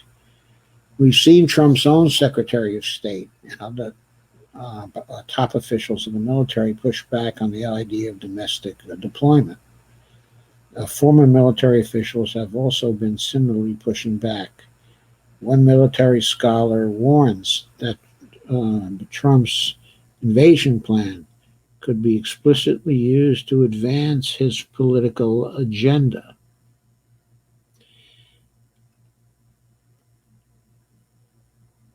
Although many of us disagree with these military leaders on lots of issues, from defense spending to decisions about launching foreign wars, but they at least seem to understand how this moment existentially jeopardizes our democracy. Our mayors, our governors, our city councils, and our state legislatures must do a better job of de-escalating tensions and cracking down on police violence. At a minimum, that would help strip Trump of his public justification for a military invasion. They can also go further. Governors can turn down Trump administration's attempts to intervene. Just as important, our representatives in Washington can take concrete steps to prevent the federalization of the situation. They have the power to stop Trump's power grab. We need them to use it, but right now. Yes, absolutely. We need them to do that right now. Right now. If they don't, if all those forces do not combine to oppose Trump and to do that right now, then there's a very good chance that Trump will succeed, that he will succeed in getting what he wants, in creating the dictatorship that he is looking for. And, and by the way, this doesn't necessarily translate just into 4 more years of Trump. It may translate into Trump for the remainder of his lifetime. He joked, of course, at one time in his presidency, or on a couple of occasions, that he wanted to be president for life. And of course, if he succeeds in setting up a totalitarian fascist system, then he will be able to be president for life. And we will be stuck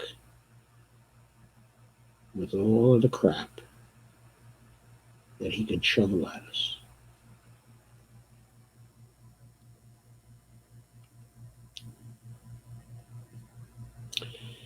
So, to your comments.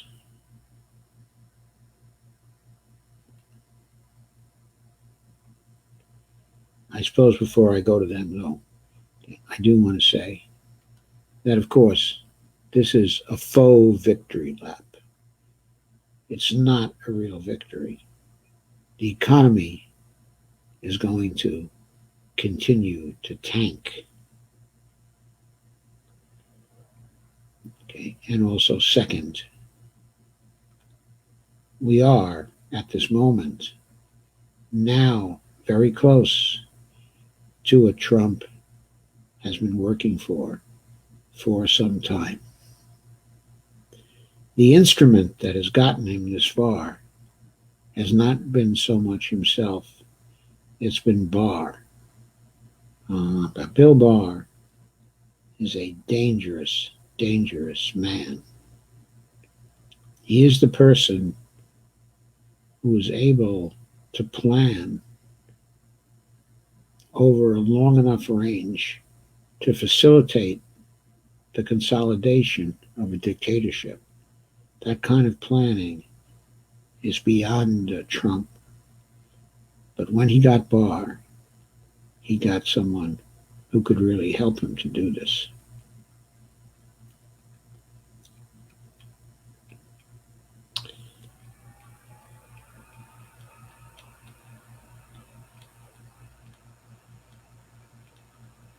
Okay, I read out, a number of your comments before. I'm trying to catch up to where I did not read out. Steve Day says hello. Hello, Steve. Alvaro says meat processing workers are still having huge issues with COVID. Florida had reported over 1,200 new cases from Thursday to Friday. God.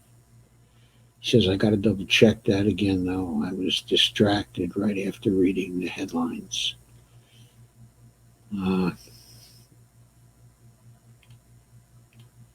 Steve Dorr says, hi, all. Barbara Wernick says everything is distorted. Steve says, what is Joe by reading from? Well, I shared it. Avril says, anyone else ever been in the hospital? They inject heparin in your stomach every day. When did they start that? Avril says, I think it's in the introduction.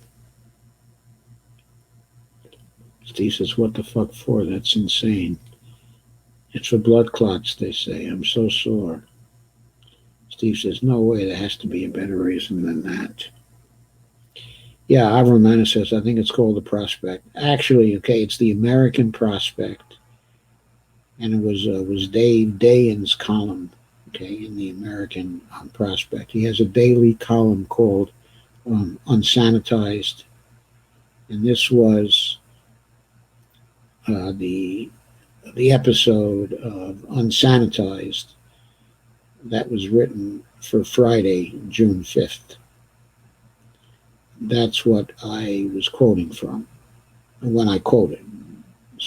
Quite a lot of the time I commented on it, but I was also quoting from it. Steve says, what did you go in for, if you don't mind my asking? Howard says, I thought so too. I was wondering if they do that to everyone. What's the prospect? Okay, it's the American Prospect is the full title of the magazine. It's a very well established periodical.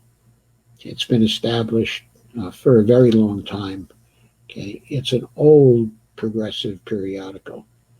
But Dave Dayen recently took it over, okay, about a year ago now, I think, and he's been giving it a wonderful lift. But it's been an important organ on the progressive side for years and years, okay, and years. The editor of it was Robert Kuttner for many years, and he was a very well known writer in progressive circles. But Dave is at this point in time, he's a better writer than Robert. He's a better organizer than Robert, and he's much better at the economics, okay, than Robert was. In large part because he's internalized a lot, okay, of MMT. Marvel said, I thought I was having a stroke, severe vertigo, projectile vomiting, unable to walk.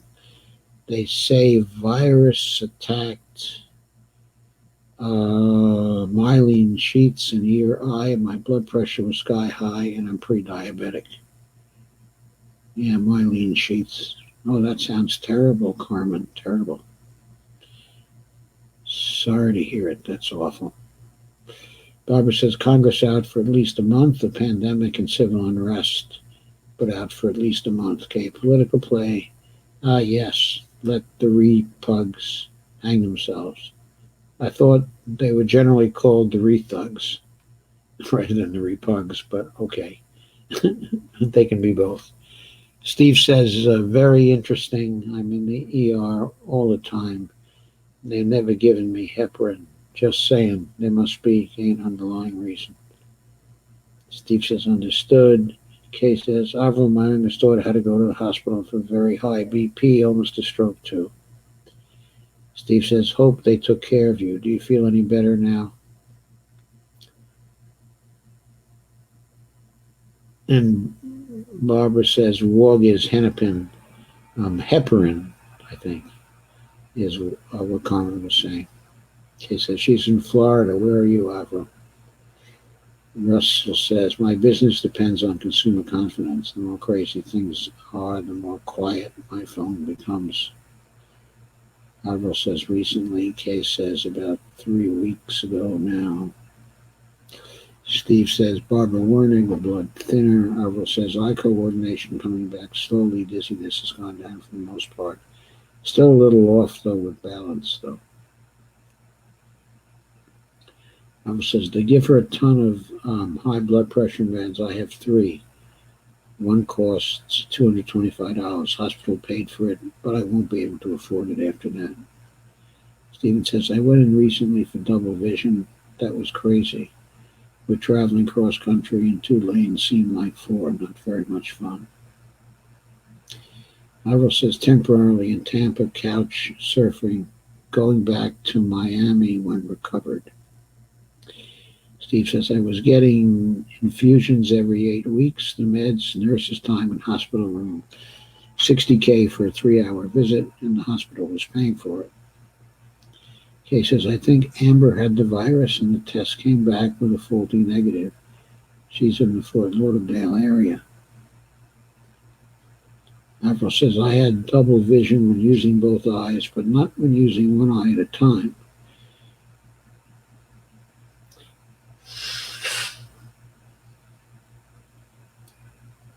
And so the neurologist told my primary physician it will heal, but it takes time. Steve Dwar says, is your daughter better now? Avril says, Steve Dwar, it's traumatically stressful when you can't see straight. He says, yes, she is thankfully, but Florida likes to fudge their numbers a lot. Anna says, Barbara, heparin is an anticoagulant, a blood thinner. Avril says, yes, this area is being hit hard. It's one reason I'm hiding out in Central Florida. Steve Dwar says their governor is an idiot. Shit rolls downhill. Kay says, get some nature-made vitamin E when you get out.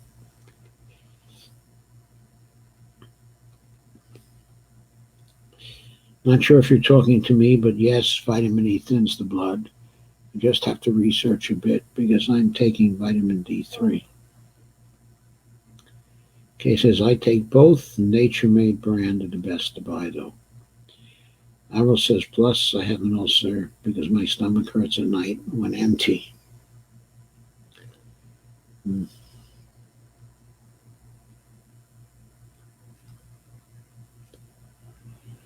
Avril says, we need a federal job guarantee with people handing out face masks, gloves, and sanitizers to the public, making everything 6 feet apart so people become more conscious of that. That would be very helpful. Avril says, tracers are badly needed. Avril says, police filmers are needed at protests. Stephanie says, sorry, I'm late. Well, that's okay, Stephanie. Glad you're here. Kay says, I wish I was physically able to work, if even part-time. I actually miss rehabbing houses. Stephanie says, I'm about to share. Stephanie says, hey, Dr. Joe. Hey, Stephanie. Avril says, protest increases are a hell of a good sign. They are. Lana says, big group demonstrated in D.C. today. Kay says, yes, very large ones in L.A. today. Joanne says, Trump really is acting like a fascist dictator. Kay says, status quo was live in D.C. this afternoon. Somebody representing status quo was live in Philadelphia. I got those things, too. Guy by the name of Jason Peters. He kept saying, smash the like button. Smash the like button. I should start saying that. Smash the like button.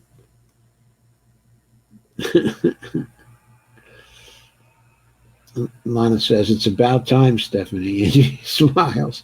Avril says, will the increased crowd spread more COVID since they're rarely 6 feet apart?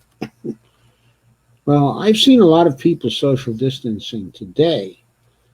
Many were wearing masks. But we, of course, are afraid that the increased crowds and the tear gas will spread more COVID. Okay. Lana says probably, but they obviously feel it's worth it for the cause. Kay says, I think they're right about that. Okay, it's very important. And Steve says, is anybody else's sound going out? I don't know. Joanne says, now Trump has white nationalists on the streets. Avril says, I'm not going out, but I think that Dr. Joe sitting back may have an effect. On what? On COVID-19? Stephanie says, I got 104 shares in before they stopped me. Well, thank you, Stephanie. I hope they didn't stop you for too long. Avril says, it changed the body head posture. Avril says, as expected. Stephanie says, I went to the store and nearly 3/4 of the people weren't wearing masks. When we go to the store around here, okay, we generally go, on Monday, and all the people who go into Costco are wearing masks. I think Costco is requiring masks at this point. And all the people going in to Trader Joe's, okay, are wearing masks, and only a certain number of people are let in at a time. And the store personnel are wearing masks now too. Most of the store personnel, if they can possibly stand it. Alvaro Romano says they're hard to get.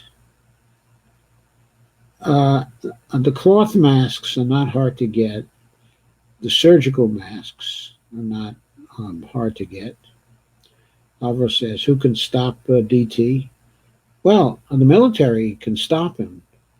Okay, in other words, specifically, if the military doesn't want to take his illegal orders, and if the high command of the military, if their commanding officers will not take his orders, and will tell the troops they swore an oath to the Constitution too, and they cannot take his orders, then people will not take his orders. And he'll be very, very frustrated, and he'll try firing everybody he can possibly fire, of course. But once it's culturally established that they cannot take his unlawful orders, he's going to have real bad trouble trying to control them. And if he can't get the military into the various cities, there's no way he has enough armed forces to control people in the numbers in which they are coming out. Stephanie says, hopefully some people will see this since I shared. I hope they'll see it too. And Alvaro says, General Milley got into it with Adolf Twitler, from what I heard. And Lana says, Steve, they never do. The Dem Party, but will they? And Lana says, no. Stephanie says, Walmart was selling masks. What kinds of masks was Walmart selling, Stephanie? Was they selling just the surgical masks, normal surgical masks?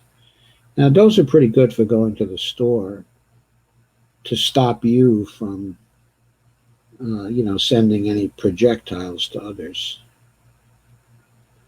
Kay says, not with Pelosi in charge, Dems won't. Well, Pelosi may even be moved. She's going to be under a lot of pressure from Shahed. Lana says, I made a mask with an old T-shirt. And we've made some masks from old T-shirts too here, and we also have some surgical masks, okay, to use. But we're thinking of buying some of the more highly designed cloth masks also, the ones that have the filters in them. I've been looking at those for days. The only reason why I haven't bought them is that I haven't found a vendor yet that I trust. And Steve DeVore says, that impeachment was a disaster.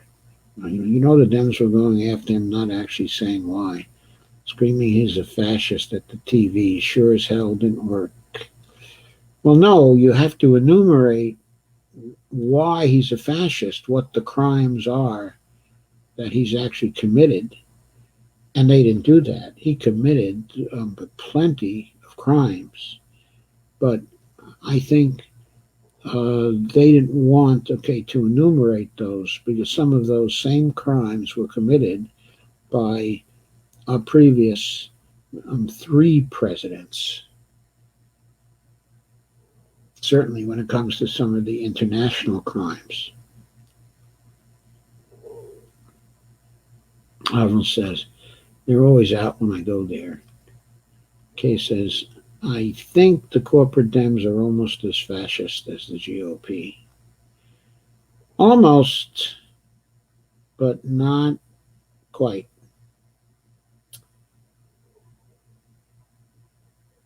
They wouldn't be sending in the military. They'd be using the National Guard if they had to, but they wouldn't go further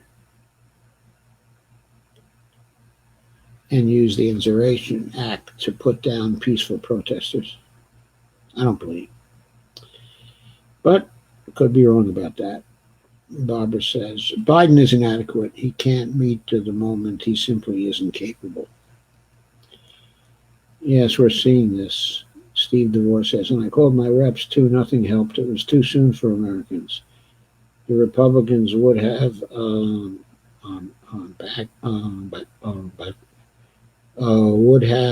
acted harshly. Okay, reacted harshly to say the least.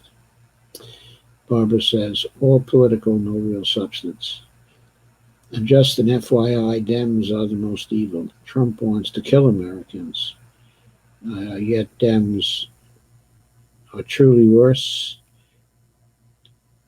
Well, some Dems, but why are most of the Dems truly worse, Barbara, which I guess is what you're saying. Errol, did you all see the young woman getting beat with a baton after she broke away from the police officer that was touching her breast? They beat the hell out of her. Yeah, I saw that. That was awful. Kate says, Dems want us to suffer some more austerity before we die. Well, that's true. Kate says, there was a young girl who was protesting in Columbus, Ohio. They sprayed with pepper spray, and she died from an asthma attack. Barbara says, no. What? No, I didn't see that. Joanne says, truth. Apple says, I saw that. I'm sure she didn't expect that. Kay says, no, they were very peaceful. Evelina said, 22. She had just graduated to become a teacher. Barbara Wernick says, God Almighty. Steve DeVore says, there never is, but I had to give a piece of my mind for a couple of issues. In the past, my state senator helped me get something worked out with Medicaid. It's not at the federal level, but it's something. It was about a decade ago. Jan Schakowsky. I had to give her office credit. Well, you can still call Jan Schakowsky, but she's not a state senator anymore.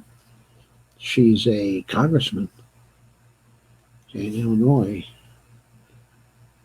And she is reasonably progressive. She's to the left of Nancy Pelosi, but she usually listens to Nancy. Avramana says, I wish there were one. Barbara says, I love David. He's always on point. Yeah, me too. Kay says, I have a bad feeling that things in this country will get much worse before they get better, if they ever get better. What grade? She just graduated from OSU, Stephen DeVore. Albert says, private security forces are a direct result of neoliberalism. They don't even have to give their name. Even the police have major issues with them. Evelina says, distant. Yes.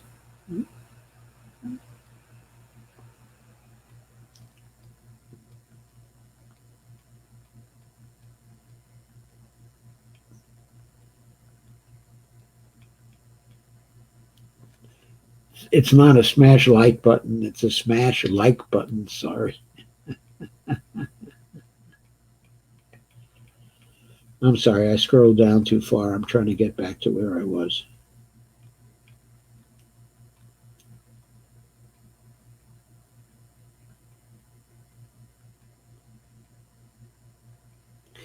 Alvin says private security forces are a direct result of neoliberalism. They don't even have to give their name. Even the police have some major issues with them. I wondered about that. I wonder whether they were Eric Prince's boys. The people who lined up, with no name. If it turns out they were Eric Prince's boys, then he will really have exceeded his constitutional authority, deploying a private army against the citizens of the United States, one that he hired without authorization from Congress. Oh, That is really, really, really impeachable. Evelina says, distant, yes, in an underground bunker. The underground turning downright clandestine. Where are the orders coming from? From whom, we might ask? I think the orders were coming from Barr, is the word, and I would certainly not put it past him. Kay says, but Pelosi write him a nasty letter. Ivor says, I hope the Ron DeSantis stands up to DT, but that may be a fat chance.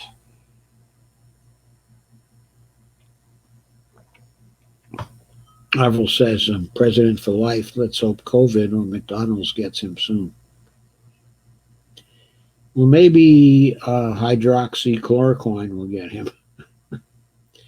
Barbara says, I will never vote for Biden. I won't be blackmailed to vote blue. Evelina says, somebody suggests 1 million by UPS postcards telling him you're fired, unquote. Kay says, yes, I heard about that, Avril. I think that's a good suggestion. If he got 20 million postcards saying you're fired, or 30 million postcards but saying you're fired, Congress might get scared. Avril says, Barr is the real danger then. And others. Yes, but I think it's Barr who's putting the legal shine on things, making them sound and appear as if they're faux legal, as if there's some at least remote legal justification for it. I don't know if Trump has another lawyer like that. Avril says, I'll start following the American Prospect. Yes, I advise that every day.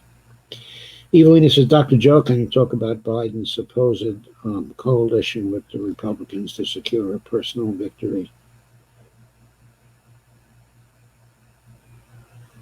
Does he have a supposed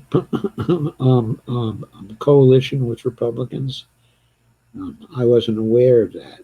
I don't know who he has a coalition with.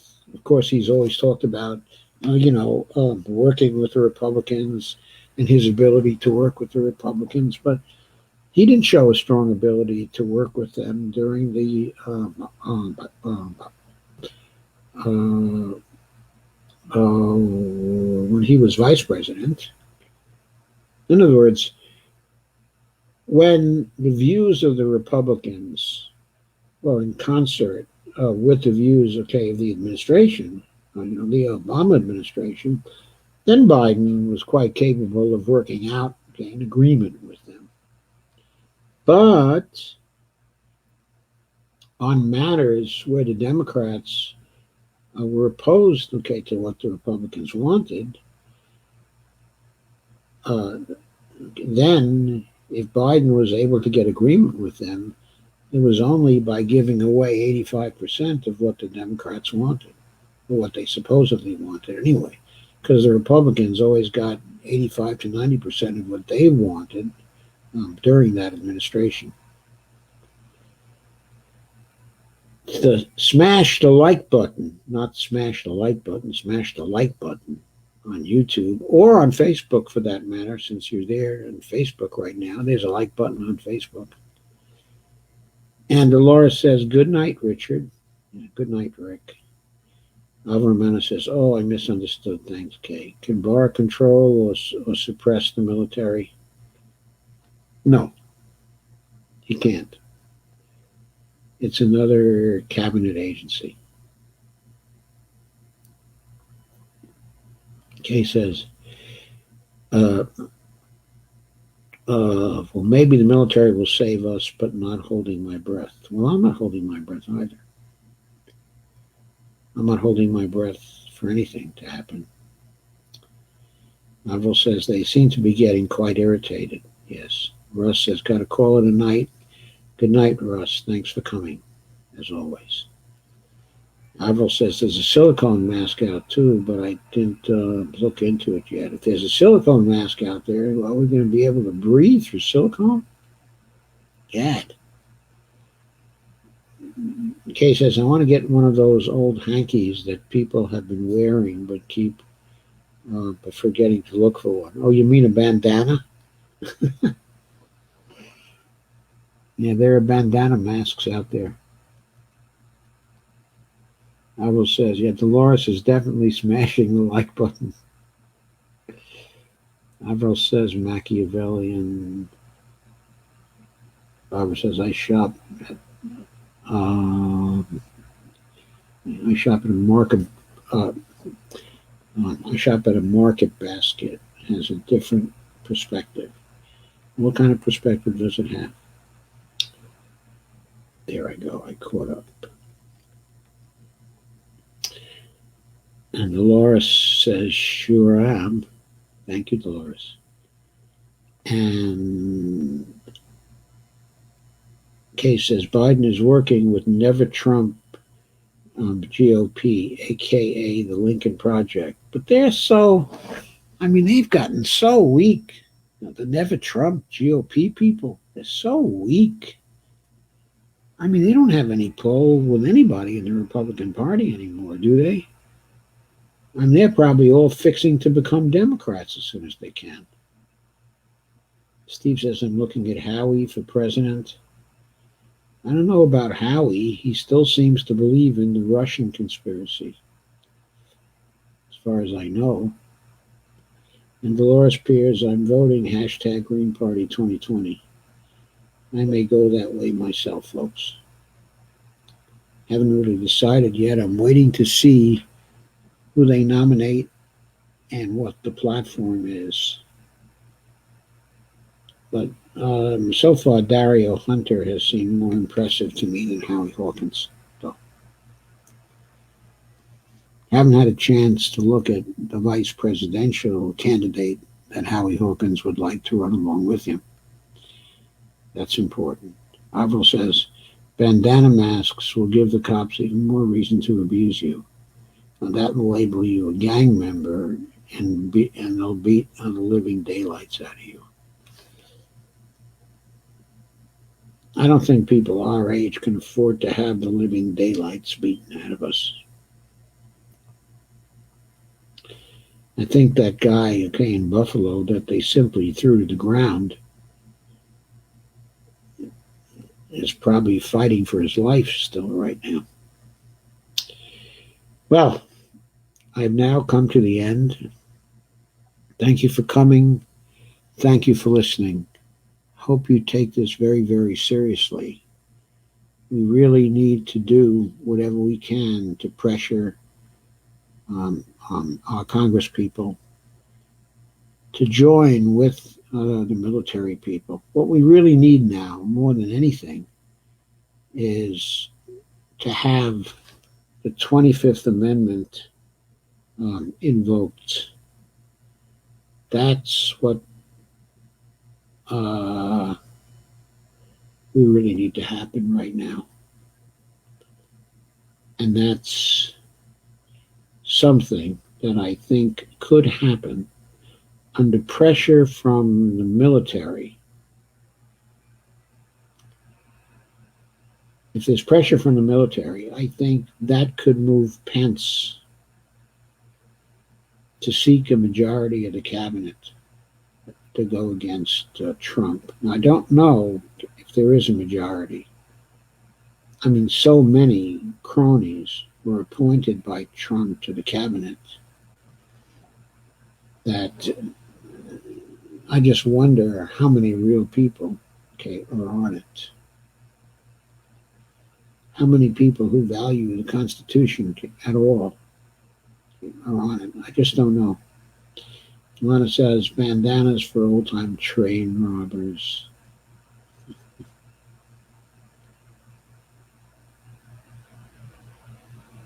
Kay says, no cops where I have to wear it, just to the store. Steve says, I didn't know, scratch Howie. And where is Wolfbrand tonight? He's probably out protesting. Lana says good night. Evelina says thank you, good night. And Dolores says thank you once again.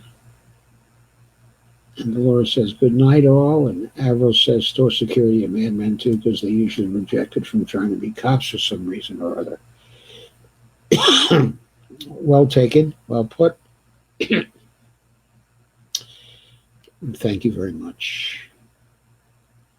I'm going to see if I can do something here that I've been wanting to do, but I forgot to do tonight.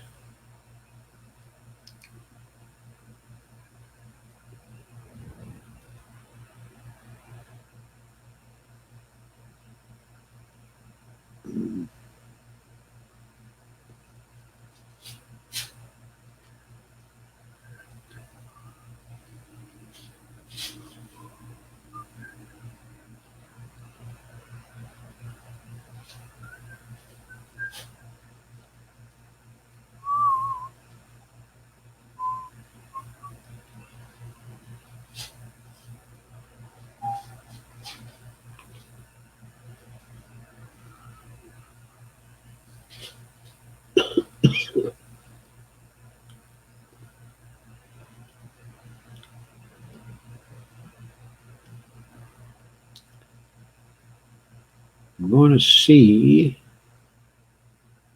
just before I end, somewhere trying to look up Michelle's Kurt. Kay says, thank you for another great discussion. I really need this very badly. I love you all. Thank you, Joe. Thank you, Kay. We love you too. So I'm going to leave you with a what should have been a promo at the beginning, but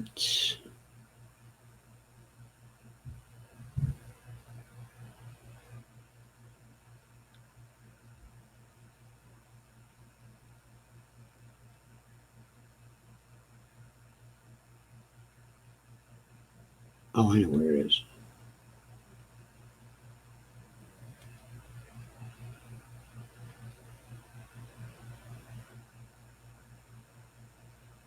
There it is. Let me see if I can get that on solo. There it is. How's that? Now I'm going to end on that note. And that has my Patreon link on it. Banner time. Yes. Ivor says, thank you for another great show. Keep us in focus among the madness. I will try. Ivor says, banner time. Yeah, banner time it is. Yeah, when Steve gets back, we can ask him whether he was trying to look up Michelle's skirt. Good night. See you Monday night.